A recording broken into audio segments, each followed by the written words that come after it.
Berbagai teori perihal masuknya Islam ke Indonesia masih terus bermunculan. Ada teori yang mengatakan bahwa Islam masuk ke Indonesia datang dari wilayah Gujarat, India melalui peran para pedagang India Muslim pada sekitar abad ke-13 Masehi. Lalu ada juga teori yang mengatakan Islam dipercaya tiba di Indonesia langsung dari Timur Tengah melalui jasa para pedagang Arab Muslim sekitar abad ke-7 Masehi.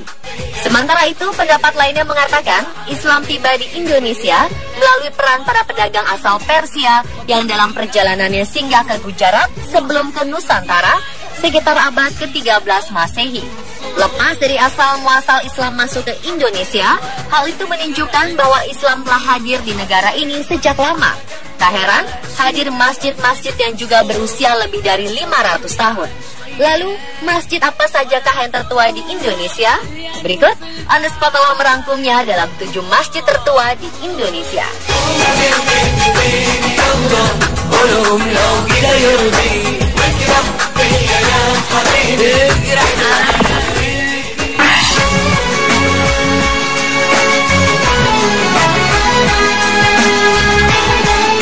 Pemirsa, jika kita bertandang ke Banda Aceh, belum lengkap rasanya jika belum mengunjungi atau sholat di Masjid Raya Baitur Rahman.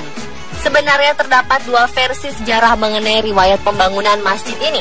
Ada yang mengatakan masjid ini didirikan pada 1292 oleh Sultan Alauddin Johan Mahmud Shah. Sementara lebih banyak lagi yang mengatakan masjid ini didirikan oleh Sultan Iskandar Muda pada 1612.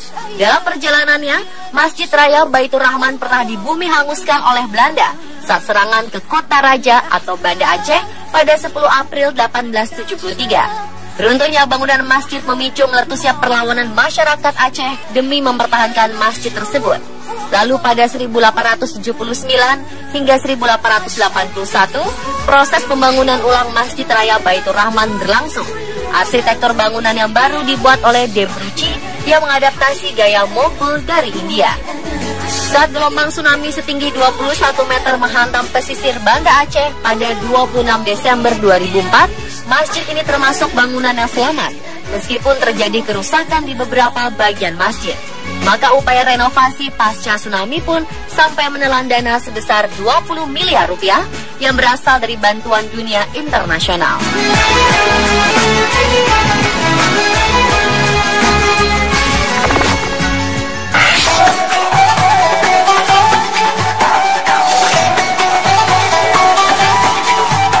Masjid tertua lainnya adalah Masjid Agung Banten. Inilah salah satu masjid tertua di Indonesia yang penuh dengan nilai sejarah. Dibangun pertama kali oleh Sultan Maulana Hasanuddin, yaitu putra pertama dari Sunan Gunung Jati. Masjid ini selalu diramaikan para peziarah yang setiap harinya bisa mencapai ribuan orang. Masjid Agung Banten ini dikenali dari bentuk menaranya yang sangat mirip dengan bentuk sebuah bangunan mercusuar. Menara tersebut terbuat dari batu bata dengan ketinggian sekitar 24 meter. Pemandangan di sekitar masjid dan perairan lepas pantai dapat terlihat di atas menara karena jarak antara menara dengan laut hanya sekitar 1,5 kilometer. Hal menarik lainnya dari Masjid Agung Banten adalah atap masjid, di mana terdapat 2 tumpukan atap konsentris yang mengingatkan kita pada idiom pagoda Tiongkok. Kedua atap itu berdiri tepat di atas puncak tumpukan atap ketiga, dengan sistem struktur penyalur gaya yang bertemu di satu titik.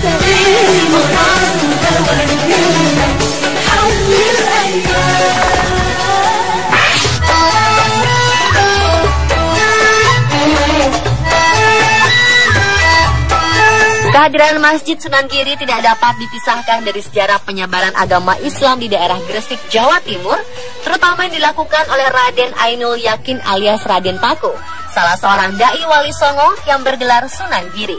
Untuk mencapai lokasi masjid ini, kita harus menapaki jalan mendaki sejauh sekitar 1 km. Memasuki lokasi masjid ada sekitar 300 makam yang bentuk nisannya nyaris sama dan tanpa nama. Masjid ini dibangun dari kayu pada 1544. Namun karena perkembangan zaman dan kondisi masjid yang semakin lapuk, maka pada 1857 saat masjid tersebut berusia sekitar 313 tahun, dilakukanlah renovasi yang pertama.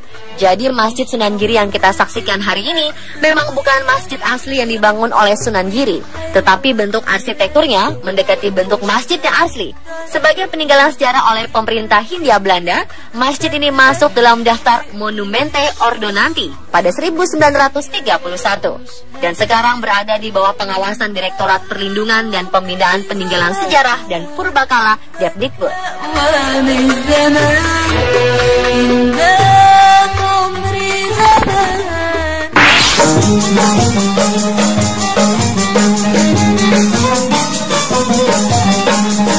Berikutnya adalah Masjid Sultan Suryansyah. Masjid ini bisa menjadi nilai tambah tersendiri ketika kita mengunjungi Pasar Terapung Kuin di Sungai Barito, Banjarmasin, Kalimantan Selatan.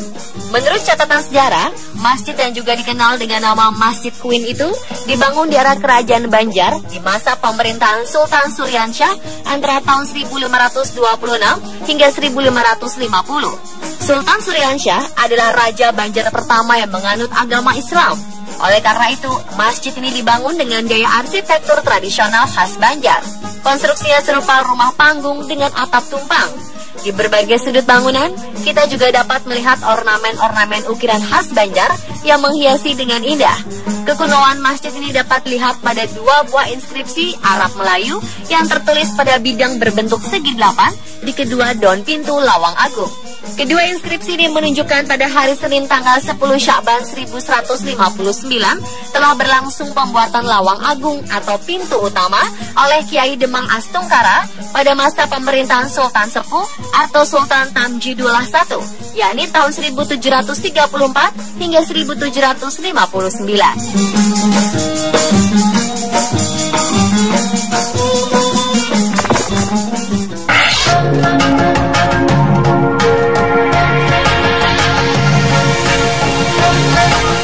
Masjid Agung Sang Cipta Rasa atau yang dikenal juga sebagai Masjid Agung Kasepuhan atau Masjid Agung Cirebon adalah sebuah masjid yang terletak di dalam kompleks Keraton Kasepuhan, Cirebon, Jawa Barat.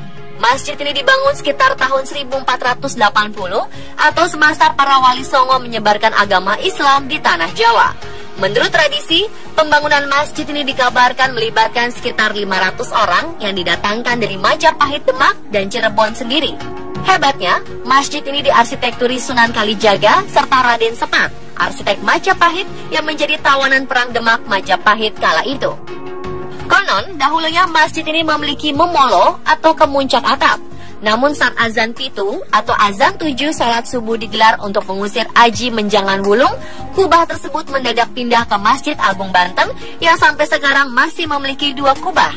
Karena cerita tersebut, sampai sekarang setiap salat Jumat di Masjid Agung Sang Cipta Rasa digelar azan pitu, yakni azan yang dilakukan secara bersamaan oleh 7 orang muazin berseragam serba putih.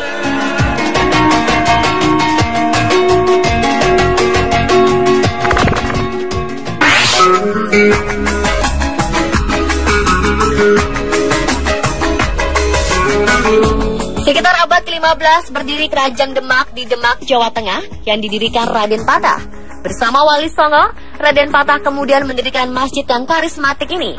Masjid yang dipercaya pernah menjadi tempat berkumpulnya para ulama atau Wali Songo itu, konon hanya dibangun dalam waktu 1 malam. Pada mihrab masjid terdapat gambar serupa bulus. Gambar bulus itu terdiri atas kepala yang berarti angka 1, 4 kaki berarti angka 4, lalu badan bulus berarti angka 0, serta ekor bulus berarti angka 1. Dari simbol ini diperkirakan Masjid Agung Demak berdiri pada tahun 1401 Saka. Atap Masjid Agung Demak ditahan 4 tiang kayu raksasa yang khusus dibuat 4 wali di antara Wali Songo. Saka sebelah tenggara adalah buatan Sunan Ampel, sebelah barat daya buatan Sunan Gunung Jati, sebelah barat laut buatan Sunan Bonang, dan sebelah timur laut merupakan sumbangan Sunan Kalijaga. Di dalam lokasi komplek Masjid Agung Demak, terdapat beberapa makam raja-raja Kesultanan Demak dan para abdinya. Di kompleks ini juga terdapat Museum Masjid Agung Demak yang berisi berbagai hal mengenai riwayat Masjid Agung Demak.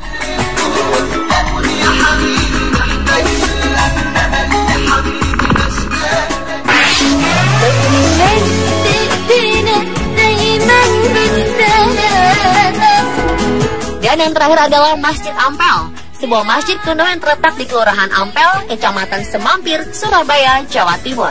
Masjid yang didirikan pada tahun 1421 oleh Sunan Ampel itu dekat dengan kompleks pemakaman Sunan Ampel. Masjid yang saat ini menjadi salah satu objek wisata religi di kota Surabaya ini dikelilingi oleh bangunan berarsitektur Tiongkok dan Arab. Di samping kiri halaman masjid terdapat sebuah sumur yang diyakini merupakan sumur yang bertuah yang biasanya digunakan orang-orang yang meyakininya untuk penguat janji atau sumpah.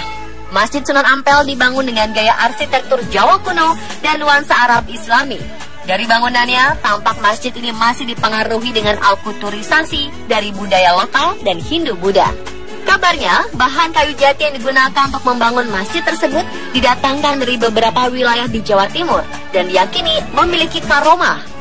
Dari cerita masyarakat yang beredar, dulu saat pasukan asing menyerang Surabaya dengan senjata berat dari berbagai arah untuk menghancurkan kota Surabaya, Masjid Ampel tidak mengalami kerusakan sedikit pun, bahkan seolah tidak terusik.